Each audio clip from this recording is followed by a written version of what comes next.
में अपाहिज mentally disturb बच्चे इतने ज्यादा नहीं होते थे जितने आज की तारीख में होते हैं। वो उसका कारण ये स्प्रे और ये राउंड अप जैसी स्प्रेयों का कारण है। तो हमें ये समझना चाहिए कि ये जो हमारी गवर्नमेंट की नीतियां हैं, हमें इनसे सोच समझ के इनकी चीजों को इस्तेमाल करना चाहिए।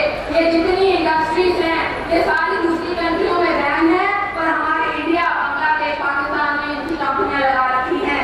ये सरकार को सोचना चाहिए कि हमारे किसानों के लिए कौन सी चीज सही है और कौन सी चीज गलत है।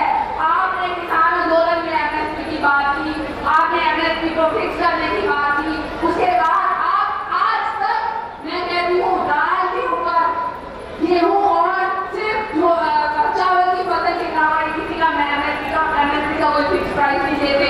क्या हमें दाल उगाने की जरूरत नहीं है आज की तारीख में? हमें मूंगफली उगाने की जरूरत नहीं है जो ये पेस्टिसाइड की कंपनियां लेके आती हैं, स्प्रे की कंपनियां लेके आते हैं? इससे अच्छा